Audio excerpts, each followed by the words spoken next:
Hi friends, അസ്സലാമു അലൈക്കും. നമസ്കാരം and welcome back to my channel. അപ്പോൾ എന്തൊക്കെയാണ് വിശേഷം? എല്ലാവർക്കും സുഖമാണെന്ന് കരുതുന്നു. എല്ലാവരും സേഫ് ആയിട്ടിരിക്കുന്നു എന്ന് വിശ്വസിക്കുന്നു. ഇന്ന് ഞാൻ വന്നിട്ടുള്ളത് ഒരു റിക്വസ്റ്റഡ് വീഡിയോ ആയിട്ടാണ് കേട്ടോ. എന്നും റിക്വസ്റ്റഡ് വീഡിയോ എന്ന് തന്നെയാണ് പറയുന്നത്. ശരിയാണ് കേട്ടോ, ഒരുപാട് പേര് റിക്വസ്റ്റ് ചെയ്തിട്ടുള്ളൊരു വീഡിയോ ആണ് ഈ റഷ്യൻ നോസിൽ ഡെക്കറേഷൻ. ഈ ഒരു വീഡിയോ മുന്നേ എൻ്റെ ചാനലിൻ്റെ തുടക്കത്തിൽ ഞാൻ അപ്ലോഡ് ചെയ്ത ഒരു വീഡിയോ ആണ്. പക്ഷേ അതിൽ ക്ലിയർ ആയിട്ട് തന്നെ ഡീറ്റെയിൽസ് ആയിട്ട് അതിൻ്റെ വിവരങ്ങളൊന്നും ഞാൻ അതിൽ പറഞ്ഞിട്ടില്ല ഈ ഒരു ഡെക്കറേഷനെ കുറിച്ചിട്ട്. അപ്പോൾ എൻ്റെ അടുത്ത് ഇൻസ്റ്റാഗ്രാമിൽ കേക്ക് ആൻഡ് ബേക്ക് എന്ന് പറഞ്ഞിട്ടുള്ള ഈ പേജിൽ നിന്ന് ആളെ പേര് ചോദിക്കാൻ ഞാൻ സത്യത്തിൽ വിട്ടുപോയിട്ടുണ്ട് കേട്ടോ. ആ കുട്ടിയാണ് എൻ്റെ അടുത്ത് ഈ ഒരു റഷ്യൻ നോസിൻ്റെ ഡെക്കറേഷൻ ചെയ്യുമെന്ന് ചോദിച്ചിട്ടുള്ളത്. അപ്പോൾ ഞാൻ മുന്നേ ചെയ്തിട്ട് വെച്ചിട്ട് പിന്നെ ഈ പറഞ്ഞ പോലെ ഞാനും ആ ഒരു നോസിൽ പിന്നെ ഞാൻ എടുത്തിട്ടേ ഉണ്ടായിട്ടുണ്ടായിരുന്നില്ല. അതിനുള്ള കാരണം എന്താണെന്ന് വെച്ചാൽ ഇത് മറ്റുള്ള നോസിൽ പോലെയല്ല, നല്ല കഷ്ടപ്പാടുണ്ട് ഈ ഒരു ഡെക്കറേഷൻ ചെയ്തെടുക്കാനായിട്ട്. അതിൻ്റെ കാരണം വേറെ ഒന്നുമല്ല, നമ്മളിത് ശരിക്കും ഈ റഷ്യൻ നോസിൽ ബട്ടർ ക്രീമിലാണ് ചെയ്യുക. പക്ഷേ നമ്മളിത് വിപ്പിംഗ് ക്രീമാണല്ലോ, നമ്മൾ കൂടുതലും നമ്മുടെ നാട്ടിൽ വിപ്പിംഗ് ക്രീം യൂസ് ചെയ്തിട്ടാണ് കേക്ക് ചെയ്യുന്നത്. അതുകൊണ്ട് തന്നെ വിപ്പിംഗ് ക്രീമിൽ ഈ ഒരു ഡെക്കറേഷൻ ചെയ്തെടുക്കാൻ നല്ല പാടുണ്ട്. എന്നാൽ ചെയ്ത് കഴിഞ്ഞ് ഇട്ടിട്ടുണ്ടെങ്കിൽ നല്ല ഭംഗിയുള്ളൊരു ഫ്ലവറാണ് കേട്ടോ ഇതിന്. അതുകൊണ്ട് തന്നെ എനിക്കിത് കാണാൻ ഇഷ്ടമായിരുന്നു. എപ്പോഴെങ്കിലും ചെയ്യണമെന്ന് വിചാരിക്കുമെങ്കിൽ കൂടി അതിൻ്റെ റിസ്ക് ഓർത്തിട്ട് ഞാൻ ഈ ഒരു നോസിൽ എടുക്കാറില്ല. എന്നെപ്പോലെ തന്നെയാണ് തോന്നുന്നത് കൂടുതൽ പേരും ഈ ഒരു നോസിൽ വാങ്ങിയിട്ട് യൂസ് ചെയ്യാതെ, ഒരു വട്ടം പോലും യൂസ് ചെയ്യാതെ എടുത്തു വെച്ചിട്ടുള്ളതാണ് കൂടുതൽ പേരും. അത് ഞാൻ മനസ്സിലാക്കിയത് ഈ ഒരു കേക്കും ഞാൻ സ്റ്റാറ്റസ് ഇട്ട ടൈമിൽ ഒരുപാട് പേര് എൻ്റെ അടുത്ത് പറഞ്ഞിട്ടുണ്ടായിരുന്നു ഈ ഒരു നോസിൽ വാങ്ങി വെച്ചിട്ട് ഇതുവരെ യൂസ് ചെയ്തിട്ടില്ല എന്നുള്ളത്.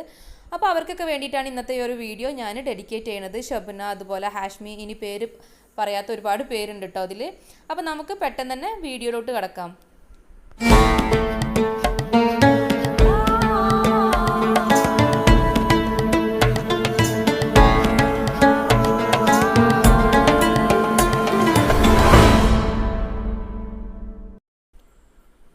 ഇപ്പോൾ ഇതാ ഈ ഒരു ടൈപ്പ് നോസിലാണ് കേട്ടോ റഷ്യൻ നോസിൽ എൻ്റെ കയ്യിലുള്ളത്. അത്യാവശ്യം വലുപ്പമുള്ള ഈ ഒരു സൈസ് നോസിലാണ് ഞാൻ എടുത്തിട്ടുള്ളത്.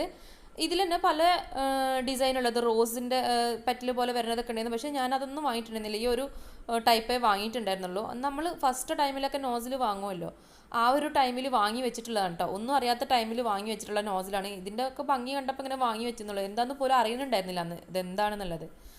അപ്പോൾ ഇതാ ഇതുപോലെ ഞാൻ ക്രീം ബീറ്റ് ചെയ്തെടുത്തിട്ട് ആ ക്രീം അതിലേക്ക് കവർ ചെയ്യണത് നിങ്ങളൊന്ന് ശ്രദ്ധിക്കണം. ഫസ്റ്റ് ഇതുപോലെ വൈറ്റ് ക്രീമാണ് കേട്ടോ അപ്ലൈ ചെയ്ത് കൊടുക്കുന്നത്.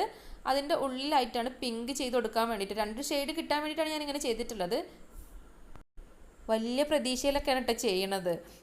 കാരണം എന്താ പറയുക, ഇതിൻ്റെ മുന്നേ ചെയ്തത് ഒറ്റ ക്രീമൊക്കെ വെച്ചിട്ട് തന്നെ ആയിരുന്നു. അതന്നെ കുറച്ച് ബുദ്ധിമുട്ടായിട്ട് തോന്നിയിട്ടുണ്ട്. എന്നാലും ഒരു ചെറിയ പ്രതീക്ഷയോടൊക്കെ നമുക്ക് വീണ്ടും ആ ഒരു കേക്ക് കാണിച്ചിട്ട് ഇതുപോലെ ഓർഡർ വന്നപ്പോഴാണ് ഞാനിന്നാൽ ഇത് വീഡിയോ എടുക്കാമെന്ന് കരുതിയത്. എൻ്റെ ആ പച്ച ഒരു ഡിസൈൻ കൊടുത്ത കേക്ക് ഉണ്ടല്ലോ, ആ കേക്ക് കണ്ടിട്ട് നമുക്ക് ഇതുപോലെ ഒരു ഓർഡർ തന്നതായിരുന്നു. അപ്പോൾ ഞാനിത് ചെയ്തെടുക്കുന്നത് നമ്മളെ ടെൻഡർ കോക്കനട്ടിൻ്റെ കേക്കിലാണ് കേട്ടോ. അപ്പോൾ ആ ഒരു കേക്കിൻ്റെ റെസിപ്പി ഒന്നും ഞാൻ കാണിക്കണില്ല, ഈ ഒരു ഡെക്കറേഷൻ മാത്രം കാണിക്കാമെന്നാണ് കരുതിയിട്ടുള്ളത്. ഇപ്പോൾ ഞാൻ അതിൻ്റെ ഉള്ളിലേക്ക് പിങ്ക് കളർ ആഡ് ചെയ്ത് കൊടുക്കുകയാണ് കേട്ടോ. അതൊരു പൈപ്പിംഗ് കവറിൽ തന്നെയാണ് എടുത്തിട്ടുള്ളത്. പൈപ്പിംഗ് കവറിൽ തന്നെ എടുക്കണം കേട്ടോ, അല്ലെങ്കിൽ നമുക്ക് അതിൻ്റെ ഉള്ളിലേക്ക് ഫില്ല് ചെയ്യാൻ പറ്റില്ല. എന്നിട്ട് അതിൻ്റെ ഉള്ളിലേക്ക് നിറച്ച് കൊടുത്തിട്ട് ഇങ്ങനെ വലിക്കുകയാണ് ഞാൻ ചെയ്തിട്ടുള്ളത് കേട്ടോ. ഫ്യൂഷിയ എന്ന് പറഞ്ഞിട്ടുള്ള പിങ്കാണ് എടുത്തിട്ടുള്ളത്. ഞാൻ ഒരുപാട് വീഡിയോയിൽ കാണിച്ചിട്ടുള്ള ഒരു കളറാണ്. ഇനി ഇങ്ങനെ നിറച്ചതിന് ശേഷം നമുക്കിതൊന്ന് പ്രസ് ചെയ്ത് കൊടുക്കണം, അത് വരുന്നത് കറക്റ്റ് ആണോ എന്നുള്ളത് അറിയാൻ വേണ്ടിയിട്ട്. അപ്പോൾ വരുന്നത് കറക്റ്റൊക്കെ തന്നെയാണ്. അപ്പോൾ അതൊക്കെ റെഡി ആയിട്ടുണ്ട്. ഇനി നമുക്ക് കേക്ക് എടുക്കാം. കേക്ക് എടുത്തിട്ട് നമുക്കിതൊന്ന് സെറ്റ് ചെയ്ത് നോക്കാം. അപ്പോൾ ഇതാ ഒന്നുമില്ല, ഞാൻ സൈഡിൻ്റെ ഫസ്റ്റ് പിടിച്ചത് എന്താണെന്ന് കരുതിയാൽ അത് കംപ്ലൈൻ്റ് ആണെന്നുണ്ടെങ്കിൽ പിന്നെ ആദ്യം സൈഡത്തത് മായ്ച്ചാൽ മതിയല്ലോ എന്ന് കരുതിയിട്ടാണ് കേട്ടോ.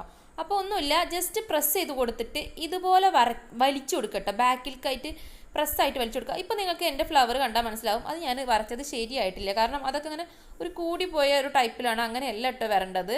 ഇതാണ് ഇപ്പോൾ വരച്ചത്, 4ാമത്തെ വരച്ചല്ലോ, ഇതാണ് കേട്ടോ ശരിക്കും കറക്റ്റ് ഫ്ലവറായിട്ട് വരുന്നത്, അതാണ് കറക്റ്റ്. അപ്പോൾ അതിൻ്റെ തെറ്റ് നിങ്ങൾ മനസ്സിലാക്കണം. കണ്ടോ, ഇപ്പോൾ വരച്ചത് കറക്റ്റാണ്. അപ്പോൾ ഇതുകൊണ്ട് തന്നെയാണ് ഞാനൊരു വീഡിയോ പിന്നെ കറക്റ്റാക്കി എടുക്കാതെ നിന്ന് കേട്ടോ. ഇത് ശരിക്കും പറഞ്ഞാൽ അത്ര ഡിഫിക്കൽട്ടായിട്ട് തോന്നില്ല, നമുക്കിതിൻ്റെ ഒരു ഐഡിയ മനസ്സിലായി കിട്ടിയിട്ടുണ്ടെങ്കിൽ. ഒന്ന് കൈ പ്രസ് ചെയ്ത് കൊടുത്തിട്ട് ബാക്കിലോട്ട് വലിച്ചു കൊടുക്കുകയും ചെയ്തിട്ട് അപ്പോൾ ഇങ്ങനെ നീളത്തിൽ വരണം ഫ്ലവർ. ഇങ്ങനെ കൂടി നിൽക്കരുത്, കൂടി നിൽക്കുന്നത് തെറ്റാണ്. അതിൻ്റെ ഉള്ളിൽ ആ ഡോട്ട് ഉണ്ടല്ലോ, ഒരു ലൈന് കാണാൻ പറ്റുമല്ലോ, അതാണ് ഫ്ലവർ. ഇപ്പോൾ നിങ്ങൾക്ക് കാണാൻ പറ്റും ഞാൻ വീണ്ടും ക്രീം അവിടെ നിന്ന് എടുത്ത് ഒഴിവാക്കി, ആ ഫ്ലവർ എടുത്ത് ഒഴിവാക്കിയിട്ടാണ് വീണ്ടും ഞാൻ അവിടെ വരക്കുന്നത് കേട്ടോ. ഇപ്പോഴും എനിക്ക് ഭയങ്കര ടെൻഷനാവും ഇങ്ങനെ വീഡിയോ എടുക്കുക, ഇതും കൂടി ചെയ്യുമ്പോൾ അത് റെഡി ആവാതെ വന്നിട്ടുണ്ടെങ്കിൽ പിന്നെ നമുക്ക് വീഡിയോ എടുക്കാനുള്ള മൂഡ് പോകും, പിന്നെ കേക്കിലേക്ക് മാത്രമാവും നമ്മളെ കോൺസെൻട്രേഷൻ ചെയ്യുക. അപ്പോൾ ഞാൻ പറഞ്ഞു വന്നത് ഒരു വട്ടം ചെയ്താലൊന്നും ചിലപ്പോൾ ഇത് റെഡി ആവണമെന്നില്ല. നമ്മൾക്ക് എന്താ പറയുക, ഇതിൻ്റെ ഒരു ക്രീമിൻ്റെ ഒരു ഇത് മനസ്സിലാവണം നമുക്ക് ആദ്യം. ക്രീം ഒരുപാട് ഭയങ്കരമായിട്ട് സ്റ്റിഫായിട്ടുണ്ടെങ്കിൽ അതും ശരിയാവില്ല. അതുപോലെ ഒരുപാട് ലൂസ് ആവാനും പാടില്ല. എന്നാൽ കുറച്ച് സ്റ്റിഫും അതുപോലെ തന്നെ നല്ലൊരു സ്മൂത്ത് ആവണം. നമ്മളെ ക്രീം നല്ല സ്മൂത്ത് ആവണം. എങ്കിലേ നമ്മൾ ഈ ഒരു ഫ്ലവർ വരക്കുന്ന ടൈമിൽ അതിങ്ങോട്ട് റെഡി ആവുള്ളൂ കേട്ടോ. കണ്ടോ, ഇതുപോലെ കുത്തി കൊടുത്തിട്ട് മുകളിലേക്ക് ഒന്ന് വലിച്ചെടുക്കുക. നമ്മളെ പൈപ്പിംഗ് ബാഗ് വലിച്ചു കൊടുക്കുകയാണ് ചെയ്യുന്നത്. ഇപ്പം ഞാൻ പിന്നെ അതുപോലെ നമ്മൾ ഓരോ വലിക്കൽ കഴിയുമ്പോഴും നമ്മൾ എന്ത് ചെയ്യണമെന്നറിയോ, നമ്മൾ ആ ഒരു ടിപ്പ് ഉണ്ടല്ലോ അതിൻ്റെ ആ ഫ്രണ്ട് ഭാഗം ഒന്ന് പോർഷൻ ഒന്ന് തുടച്ചു കൊടുക്കണം കേട്ടോ. എങ്കിലേ കറക്റ്റായിട്ട് അത് ഇങ്ങോട്ട് വരുള്ളൂ. ഇപ്പോൾ ഞാൻ വീണ്ടും കംപ്ലൈൻ്റ് ആയിട്ടുള്ളതിനെ സ്പൂൺ കൊണ്ട് എടുത്ത് മാറ്റി വീണ്ടും അവിടെ വരച്ചു കൊടുക്കുകയാണ് കേട്ടോ ചെയ്യുന്നത്. നിങ്ങൾക്ക് കണ്ടാൽ മനസ്സിലാവും. അപ്പോൾ ഇതുകൊണ്ടൊക്കെ തന്നെയാണ് ആർക്കും ഈ ഒരു നോസിലിനെ അങ്ങോട്ട് ഇഷ്ടപ്പെടാത്തത്. പിന്നെ ഞാനിപ്പോൾ ചെയ്തിട്ടുള്ളത് ഡയറക്റ്റ് കേക്കിലേക്ക് കൊടുക്കുകയാണ് ചെയ്തിട്ടുള്ളത്. നിങ്ങൾക്ക് അവിടെ കുറച്ച് ക്രീം ഒന്ന് കുറച്ച് വലുതാക്കി ഇങ്ങനെ അപ്ലൈ ചെയ്തതിന് ശേഷം കൊടുക്കുകയാണെന്നുണ്ടെങ്കിൽ ഫ്ലവറൊക്കെ ഇങ്ങനെ പൊങ്ങി നിൽക്കണ ആ ഒരു രൂപത്തിൽ കിട്ടും കേട്ടോ. അപ്പോൾ ഇതിൻ്റെ സ്വഭാവം ഇതാണ്, നമ്മൾ വെച്ചിട്ട് ഇങ്ങോട്ട് വലിക്കുമ്പോൾ നമ്മളെ കൂടെ ഇങ്ങോട്ട് തന്നെ വരും. അപ്പോൾ ഇതായിരുന്നു ഞാൻ വീഡിയോ എടുക്കാതിരിക്കാനുള്ള കാരണം നമ്മൾ വീഡിയോ എടുക്കലും പിന്നെ ക്രീം പെട്ടെന്ന് ലൂസായി പോയിട്ടുണ്ടെങ്കിൽ പിന്നെ ഒരിക്കലും ഈ ഒരു ഫ്ലവർ ചെയ്യുമ്പോൾ റെഡി ആവില്ല. അതുപോലെ എൻ്റെ ലാസ്റ്റൊക്കെ എത്തുമ്പോഴത്തേനും എയർ ബബിൾസ് കയറിയിട്ടുണ്ടായിരുന്നു. അപ്പോൾ ഇതാണ് ഞാൻ ഈ ഒരു റഷ്യൻ നോസിലിൻ്റെ വീഡിയോ പിന്നെ എടുക്കാതിരിക്കാനുള്ള ഒരു കാരണം. പിന്നെ നമുക്ക് റിക്വസ്റ്റ് വന്നപ്പോൾ അതുപോലെ എൻ്റെ ഒരു പച്ച കേക്ക് കണ്ടപ്പോൾ കസ്റ്റമർ അതുപോലത്തെ ഫ്ലവർ തന്നെ വേണമെന്ന് പറഞ്ഞപ്പോഴാണ് അതേ മോഡൽ തന്നെ ചെയ്ത് കൊടുത്തിട്ടില്ല കേട്ടോ. കളറൊന്നും മാറ്റിയെന്നേ ഉള്ളൂ. ഇതിപ്പോൾ ഞാൻ ചെയ്തെടുത്തിട്ടുള്ളത് ഫിയോന ക്രീമിലാണ് കേട്ടോ. കാരണം ഫിയോന ക്രീമിൽ ചെയ്യുമ്പോഴൊക്കെ ഏകദേശം ഇത് നല്ല സ്റ്റിഫായിട്ട് കിട്ടുള്ളൂ. അതുപോലെ റിച്ചിൻ്റെ ക്രീമൊന്നും എടുക്കരുത്. റിച്ചിൻ്റെ ക്രീമൊക്കെ കഴിക്കാൻ നല്ല ടേസ്റ്റ് ആണെങ്കിലും ഇതുപോലെ ഡെക്കറേഷനൊക്കെ ചെയ്യാൻ വേണ്ടിയിട്ട് എടുക്കുന്ന ടൈമിൽ പെട്ടെന്ന് മെൽട്ടായി പോകും. റിച്ചിൻ്റെ ക്രീമിൽ ഫ്ലവർ ഡെക്കറേഷൻ ഒന്നും ചെയ്യാനായിട്ട് നിൽക്കണ്ട. ക്രീം പെട്ടെന്ന് മെൽട്ടായി പോകും. ടേസ്റ്റ് വൈസ് നമുക്ക് റിച്ച് ക്രീം എടുക്കാം, പക്ഷേ ഡെക്കറേഷനായിട്ട് നമുക്ക് ഫിയോന ക്രീമൊക്കെ യൂസ് ചെയ്താൽ മതി കേട്ടോ. അപ്പോൾ നിങ്ങൾക്കിത് ട്രൈ ചെയ്ത് നോക്കണമെന്നുണ്ടെങ്കിൽ ആദ്യം നമ്മൾ കേക്കൊക്കെ ചെയ്യുമ്പോൾ കുറച്ചൊക്കെ ക്രീം ബാക്കിയായിരിക്കുമല്ലോ.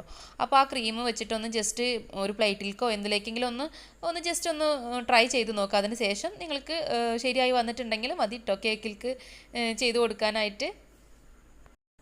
റോസറ്റ നോസിൽ പോലൊന്നും അത്രയ്ക്ക് ഈസി അല്ല. അപ്പോൾ നിങ്ങളിത് ട്രൈ ചെയ്ത് നോക്കുക. ട്രൈ ചെയ്ത് നോക്കുമ്പോൾ എന്നെ ഫീഡ്ബാക്ക് അറിയിക്കാൻ മറക്കരുത് കേട്ടോ. അപ്പോൾ ഇത്രയും കാര്യങ്ങളൊക്കെ ശ്രദ്ധിച്ചിട്ട് നിങ്ങളൊന്ന് ട്രൈ ചെയ്ത് നോക്കുക. അപ്പോൾ വീഡിയോ നിങ്ങൾക്ക് എല്ലാവർക്കും ഇഷ്ടപ്പെട്ടു ഉപകാരപ്പെട്ടു എന്ന് ഞാൻ വിശ്വസിക്കുന്നു. ഇഷ്ടപ്പെട്ടാൽ ഒന്ന് ലൈക്ക് ചെയ്ത് വെക്കുക. അതുപോലെ നിങ്ങളുടെ ഫ്രണ്ട്സ് ആൻഡ് ഫാമിലിക്കൊക്കെ ഒന്ന് ഷെയർ ചെയ്ത് കൊടുത്തിട്ട് വേണം കേട്ടോ വീഡിയോ കാണാനായിട്ട്. പിന്നെ പുതുതായിട്ട് എൻ്റെ ചാനൽ ആരെങ്കിലും വന്നിട്ടുണ്ടെങ്കിൽ അവർ ആദ്യമായിട്ട് കാണുകയാണെങ്കിൽ സബ്സ്ക്രൈബ് ചെയ്യാതെയാണ് നിങ്ങൾ കാണണമെങ്കിൽ പ്ലീസ് ഒന്ന് സബ്സ്ക്രൈബ് ചെയ്തിട്ട് സപ്പോർട്ട് ചെയ്യുക. കൂടെ കാണുന്ന ഒരു കുഞ്ഞു ബെല്ലൈക്കണിൽ ഓൾ എന്ന ഓപ്ഷനിൽ വേണം കേട്ടോ ക്ലിക്ക് ചെയ്യാൻ. അപ്പോഴാണ് ഞാൻ പുതിയ വീഡിയോസൊക്കെ അപ്ലോഡ് ചെയ്യുമ്പോൾ നിങ്ങളുടെ ഫോണിൽ ആദ്യം തന്നെ നോട്ടിഫിക്കേഷൻ കിട്ടുള്ളൂ. മറ്റൊരു നല്ല റെസിപ്പിയുമായി കാണുന്നത് വരേക്കും ബൈ ബൈ.